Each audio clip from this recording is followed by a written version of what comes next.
Hi hello నమస్తే welcome to Sunitha TV. నేను మీ anchor Ahmed. ఈ రోజు మనతో స్పెషల్ గెస్ట్ చూడండి. ఆ గెస్ట్ కాదు, ఈయన మళ్ళీ పొలిటికల్ లీడర్ కావాలనుకుంటున్నారా, రాబోయే కాలంలో ఎమ్మెల్యే పోస్ట్ ఇస్తా అన్నారా, లేకుంటే వైసీపీలో ఏమైనా పోస్ట్ ఇస్తా అనుకున్నారా నాకు అర్థం అవ్వట్లేదు. ఎందుకంటే తను ఏజ్ చిన్నది కానీ అన్ని వైసీపీ మీద సపోర్టింగ్ గా మాట్లాడతాడు, టీడీపీకి అగెనిస్ట్ గా మాట్లాడుతుంటాడు. నారద అనే యూట్యూబ్ ఛానల్ ఉంది అండ్ తెనాలి వెంకటేష్ మనతో ఉన్నారు. ఇన్స్టా లో ఇన్ఫ్లుయెన్సర్ గా చేస్తుంటాడు, చాలా వీడియోస్ చేస్తుంటాడు, వైరల్ అవుతుంటాయి. అండ్ రీసెంట్ గా తన మీద ఒక కేసు కూడా అయింది. ఆ కేసు ఏంటిది, అసలు వైసీపీకి ఎందుకు సపోర్ట్ చేస్తున్నాడు, టీడీపీని ఎందుకు వేసుకుంటున్నాడు, ఇప్పుడు తెనాలి వెంకటేష్ ని అడిగి తెలుసని ప్రయత్నిద్దాం. నమస్తే వెంకటేష్ గారు. నమస్తే. అసలు నా మీద మస్తు ట్రోలింగ్ చేయాలని చెప్పేసి ఎమ్మెల్యే టికెట్ అది కూడా అన్నారు కదా. అవును, మళ్ళీ ఇప్పుడు ఎవరైనా ఎందుకు పొలిటికల్ ఎందుకు వస్తారు, ఏదైనా ఆశించే వస్తారు కదా. మీరు ఏం ఆశించారు, ఎమ్మెల్యే టికెట్ పొలిటికల్ గా వచ్చారని చెప్పేసి చెప్పారు మీకేమన్నా? మీరు వీడియోస్ పెడుతున్నా, ఏ వీడియోస్ పెడతారు? జనాలకి నిజాలు తెలియాలని పెడుతున్నాను. జనాలకి నిజాలు అంటే చాలా ఉన్నాయి చెప్పడానికి. అవును, చాలా ఉన్నాయి. ఓన్లీ మీరు పొలిటికలే చేస్తుంటారు కదా. పొలిటికల్ నిజాలే, పొలిటికల్ నిజాలు, పొలిటికల్ వాస్తవాలు. దానికి ఏమంటారు, పొలిటికలే కదా. అవును, పొలిటికల్ నిజాలు చేస్తున్నారు ఎందుకంటే ఎమ్మెల్యే సీట్ కోసం. ఎమ్మెల్యే సీటు కోసం. సరే సరే సరే సరే సరే మాట్లాడదాం. నారద అంటే ఏంటిది? నారద టాక్స్ అని యూట్యూబ్ ఛానల్ ఎందుకు పెట్టారంటే, నేను నారద టాక్స్ నేను ఆల్రెడీ 4-5 ఛానల్స్ వర్క్ చేస్తున్నా. నేను ఎక్కడ చేసినా గానీ ఒకరికి నేను 90% 90 ఛానల్స్ 190 ఛానల్స్ యూట్యూబ్ లో ఉన్నాయి. నువ్వు ఏది చేసినా సరే జగన్మోహన్ తిడతారు, జగన్మోహన్ రెడ్డి గారిని తిడతాజీ. నువ్వు ఏది చేసినా సరే నీకు టైం టు టైం శాలరీ వస్తుంది, మధ్యాహ్నం ఫుడ్ పెడతాం, అంతా బాగుంటుంది. 24 లోనే మంచి శాలరీస్ ఉన్నాయి. ఓకేనా, ఉన్నాయి. మన వల్ల కాల అరే ఉన్న వాస్తవం ఇది చెప్పాలి జనాలకి. ఓకేనా. సో నారద అనే పేరు ఎందుకు పెట్టామంటే, నారద అంటే జ్ఞానాన్ని ఇచ్చేవాడు అని అర్థం. మీరు జ్ఞానాన్ని ఇచ్చేవాళ్ళు. నేను నారద అన్న పేరుకి అర్థం చెప్తున్నా. సో జనాలకి వాస్తవాలు తెలియాలి అని చెప్పేసి. ఓకేనా. ఇప్పుడు ఏముంది, 4 ఛానల్స్, న్యూస్ ఛానల్స్ పెట్టుకుంటున్నారు. ఇప్పుడు నేను పబ్లిక్ బైట్స్ కూడా తీసుకున్నాను. ముందు జనాల్లోకి పోయి అడిగితే జగన్మోహన్ రెడ్డి అంతా నాశనం చేశారన్నాడు. మీ దగ్గర ఏం డేటా ఉందని అడిగా నేను. ఓకేనా. చెప్తున్నారు డైరెక్ట్ న్యూస్ ఛానల్స్ లో చెప్తున్నారు అంటున్నారు. ఎందుకు వాళ్ళకి ఎందుకు? చంద్రబాబు నాయుడు గారు కూడా తిరుపతి లడ్డు గురించి న్యూస్ ఛానల్స్ లో వస్తాయి అంటాడు. నువ్వు న్యూస్ ఛానల్స్ చూసుకొని మాట్లాడాలా, నీ దగ్గర ఉన్న రిపోర్ట్లు చూసుకొని మాట్లాడాలా? నీ దగ్గర కాగ్ రిపోర్టో, నీతి ఆయోగ్ రిపోర్టో, ఈ రిపోర్టు. ఓకేనా. కాగ్ అనేది ఒక ఇండిపెండెంట్ బాడీ, రాష్ట్ర ప్రభుత్వానికి వచ్చే లెక్కలు అంటే ఆదాయం కానివ్వండి, మన ఖర్చు కానివ్వండి, ఎక్స్పెండిచర్ ఎంత, అదంతా కూడా దాన్ని ఆడిట్ చేసి ఇచ్చే సంస్థ కాగ్. ఓకేనా. ఆ కాగ్ ఓకే, ఆ రిపోర్ట్ ఉంది మన దగ్గర, ఇదిగోండి ఇంత ఇచ్చారు, ఇన్ని అప్పులు అని చెప్పేసి చెప్పాలా, లేదా నేను ఊహించుకొని నేను ఎట్లా వచ్చినాయని చెప్పేసి చెప్తామా? 14 లక్షల కోట్లు అప్పు చేశాడు జగన్మోహన్ రెడ్డి అని చెప్పేసి, అధికారంలోకి వచ్చిన తర్వాత నేను ఊహించుకున్నాను అని చెప్పేసి చెప్తున్నాడు చంద్రబాబు నాయుడు. చెప్పాడు అసెంబ్లీలో. చెప్తే 14 లక్షల కోట్లు అప్పు అయిపోయింది అని చెప్పిన రాష్ట్రానికి నువ్వు పెట్టుబడి పెడతావా? పెట్టుబడి పెడతారు? ఎవడన్నా అప్పుల పాలైపోయింది, అక్కడ ప్రజలు కొనే స్థాయిలో లేరు. కొనే స్థాయిలో లేనప్పుడు అక్కడ నువ్వు పెట్టుబడి పెట్టి వ్యాపారం చేయడానికి ఎవరైనా ముందుకు వస్తాడా? వాడు వ్యాపారం చేస్తే ఒక 4 ఉద్యోగాలు వస్తాయి. ఆ స్టేట్ జిఎస్టిపి పెరిగింది. ఇవన్నీ రాకుండా వాళ్ళు చేశారు అని చెప్పి నేను చెప్తున్నా. అంటే నేను అనేది ఏంటంటే, ఒకరి మీదనే డప్పు అంటే ఒక మీదనే సపోర్ట్ చేస్తున్నారు. అంటే ఇప్పుడు చంద్రబాబు నాయుడు గారు ఇన్నిసార్లు సీఎం అయ్యారు. తను ఇన్ని సీఎం అయిన హయాంలలో తను ఇన్ని టర్మ్స్ లో ఒక్క మంచి పని కూడా చేయలేదు. ఏం చేశారో చెప్పమంటున్నా. నేను మిమ్మల్ని అడుగుతున్నా, చంద్రబాబు నాయుడు స్టార్ట్ చేసి కంప్లీట్ చేసిన ప్రాజెక్ట్ ఏదైనా ఒకటి ఉందా? హైదరాబాద్ ఎట్లా అభివృద్ధి అయింది? చంద్రబాబు నాయుడు చేశారా? చంద్రబాబు నాయుడు గారు కదా. ఎప్పుడు హైటెక్ సిటీ కాదు హైదరాబాద్ దేని బేస్ చేసుకొని చెప్తున్నారు మీరు? ఇప్పుడు ఎక్కడ చూసినా తెలుస్తుంది కదా, దేని బేస్ చేసుకొని చెప్తున్నారు. ఇప్పుడు అదే కదా హై టాక్, అదే కదా ఇప్పుడు హైదరాబాద్ అభివృద్ధి చెందింది. ఈ నిజాలు చెప్పాలన్నదే హైదరాబాద్. ఇది రాజీవ్ గాంధీ గారు ఇంటర్నెట్ రివాల్యుయేషన్ స్టార్ట్ చేసిన తర్వాత, ఓకేనా, ఇంటర్నెట్ అప్పుడు ఐటీ కానీ ఇవన్నీ కానీ మనకి ఎక్స్ప్లోర్. నేను ఎందుకు చెప్పడం, రేవంత్ రెడ్డి గారు చెప్పారు, మీకు కేసీఆర్ గారు చెప్పారు, ఇంతమంది చెప్పారు. చంద్రబాబు నాయుడు గారు కూడా ఐటీకి సంబంధించి చంద్రబాబు నాయుడు పీకింది కేసీఆర్ చెప్పారు. ఓకేనా. ఆయన శిష్యుడైన రేవంత్ రెడ్డి గారే చెప్పారు. మళ్ళీ శిష్యుడు అంటే కోపం వచ్చిద్దాం రేవంత్ రెడ్డి గారికి. ఓకేనా. రాజీవ్ గాంధీ గారి టైంలో నుంచి చెప్పారు. ఆయన మళ్ళీ హైదరాబాద్ కి ఔటర్ రింగ్ రోడ్ కానీ, మెట్రో కానీ, లేకపోతే ఇవన్నీ కూడా చంద్రబాబు నాయుడు గారు వేశారా? రాజీవ్ గాంధీ ఇంటర్నేషనల్ ఎయిర్పోర్ట్ ఉంది, ఎవరు తీసుకొచ్చారు?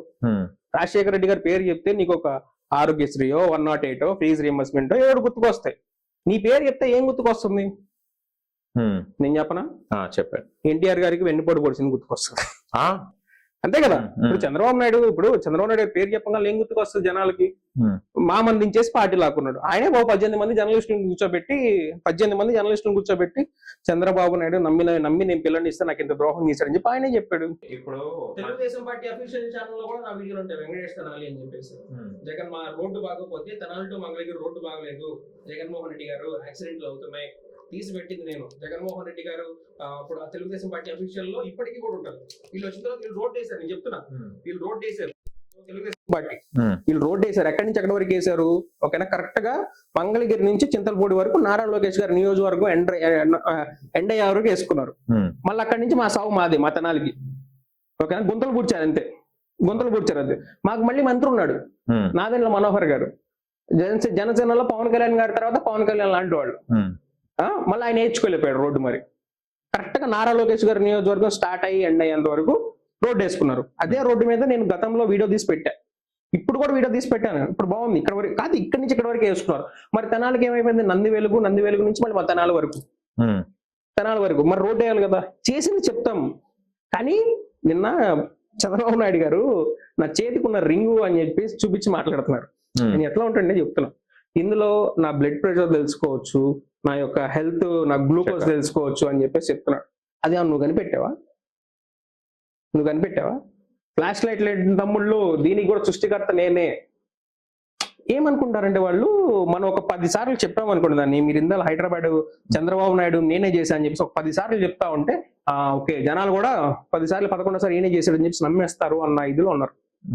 అర్థమైందా? మీరు వెళ్ళి గూగుల్లోకి వెళ్ళి చూడండి. ఎప్పటికెప్పుడు నేదురుమల్లి జనార్దన్ రెడ్డి గారు దాని సైబర్ టవర్స్ కు పునాది వేసింది ఆయన, చంద్రబాబు నాయుడు గారి ఆలోచన కాదు. ఓకేనా, ఆలోచన కాదు. సరే 1900 దాన్ని ఇనార్గ్రేట్ వచ్చేసరికి 2000లోనో 2002లోనో సంథింగ్ 1999లోనో ఎప్పుడు జరిగింది. దాని తర్వాత మళ్ళీ ఎందుకు ఓడిపోయింది? అంత విజనరీ కదా అది. అన్ని చేసి ఉంటే వైసీపీ ఎందుకు ఓడిపోయింది?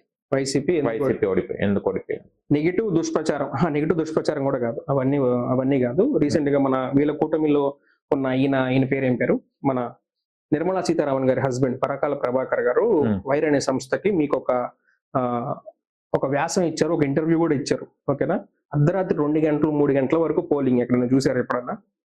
మీరు ఎప్పుడో నుంచి ఓటేయడం చూసేవారు. 2-3 గంటల వరకు పోలింగ్. ఓకేనా, ఆయన మొత్తం ఇచ్చారు డీటెయిల్ గా.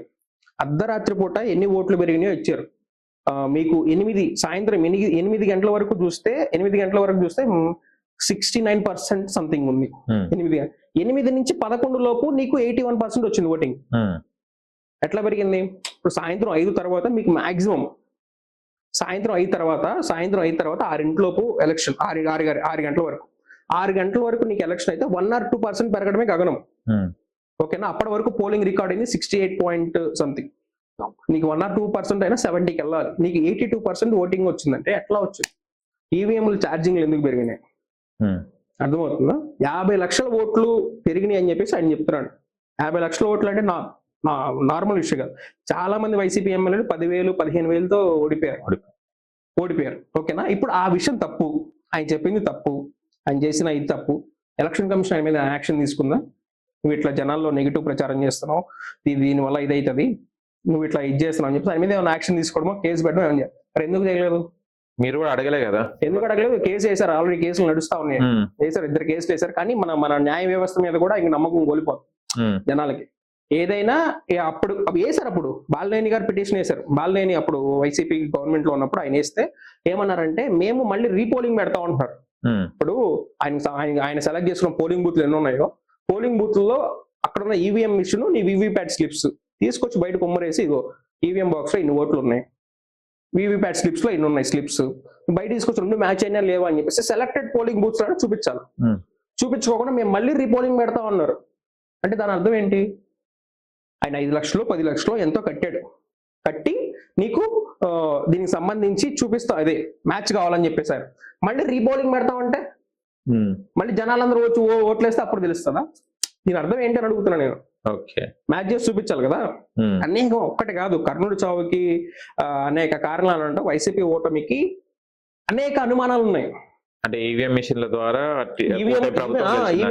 అవును, ఎలక్షన్ కమిషన్ క్లారిటీ ఉన్నంత వరకు అది ఖచ్చితంగా ఉంటది. ఎప్పుడు వస్తుంది క్లారిటీ?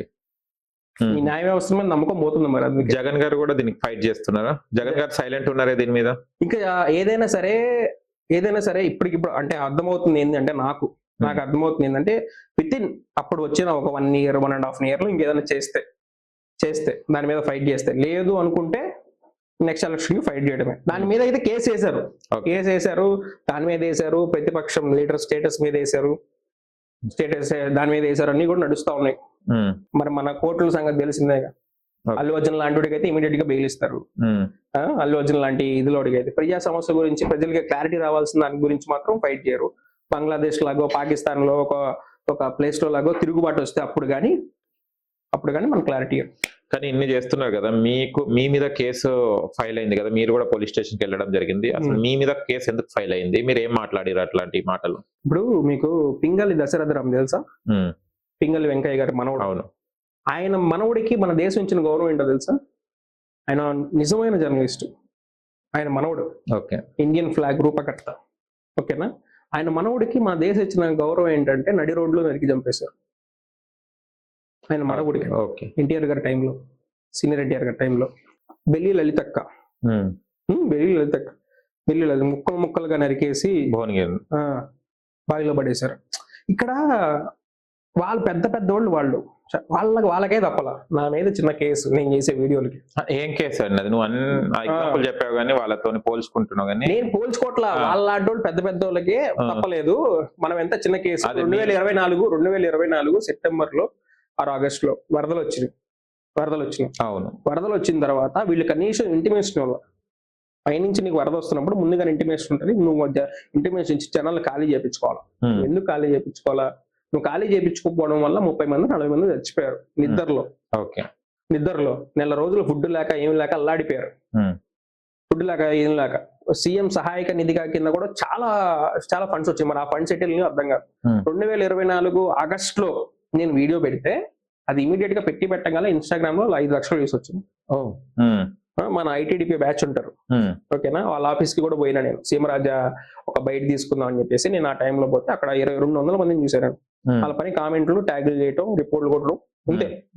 సో వాళ్ళు ఒకేసారి ఆ వీడియోకి ఫేక్ ఇన్ఫర్మేషన్ స్ప్రెడ్ చేస్తున్నాడు అని చెప్పేసి 200 మంది ఏపీ పోలీసులు ట్యాగ్ చేశారు. ఏపీ పోలీసులు నా ఫోటో తీసుకొని నువ్వు ఫేక్ ఇన్ఫర్మేషన్ స్ప్రెడ్ చేస్తున్నావు అని చెప్పేసి, నీ మీద సీరియస్ అఫెన్స్ ఉంటుంది అని చెప్పేసి వాళ్ళు ట్వీట్ చేశారు.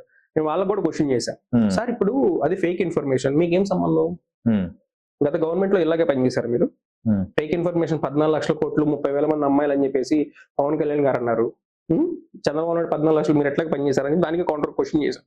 2024 నేను సెప్టెంబర్ లో వీడియో పెడితే 2025 నవంబర్ లో పిలిచారు నన్ను పోలీస్ స్టేషన్ కి. ఎందుకు అంత లైట్? అది వాళ్ళని అడగాలి మీరు. అప్పుడు వెళ్ళినప్పుడు అడుగుతారు కదా, అప్పటిదాకా ఐడెంటిఫై అవ్వలేదంట నేను. ఓకే.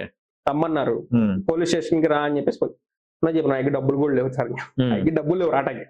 సరే ఎప్పుడు వస్తా అన్నాడు. సార్ నెక్స్ట్ వీక్ లో చూసుకొని వస్తా అని చెప్పా. ఈ లోపల చూసుకొని వస్తా అని సరే అని చెప్పేసి బయలుదేరి ఆయన ఫోన్ చేశాడు. ఇంకా అంతలోకి జగన్మోహన్ రెడ్డి గారి డిజిటల్ బుక్ అన్నారు కదా.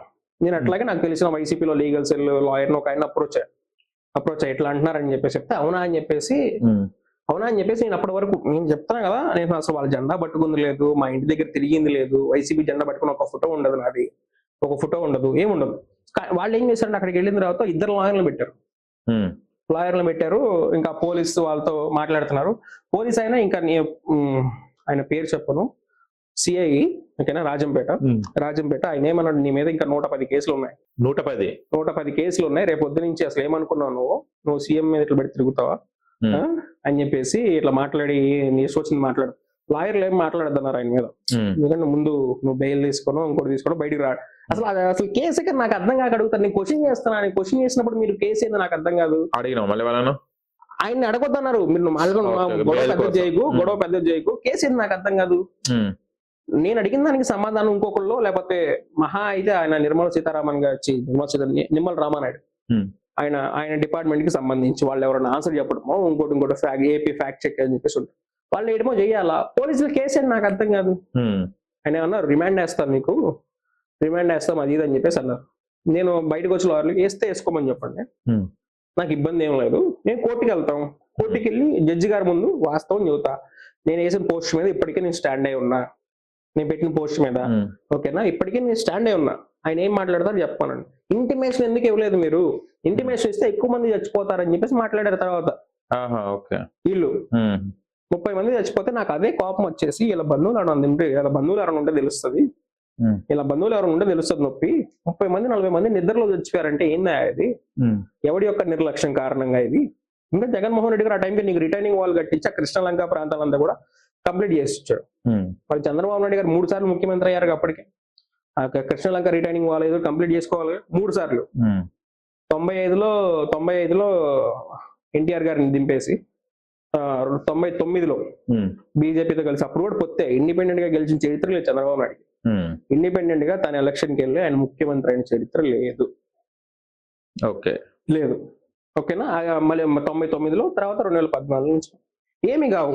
అది వచ్చి జగన్మోహన్ రెడ్డి మళ్ళీ కంప్లీట్ చేసింది.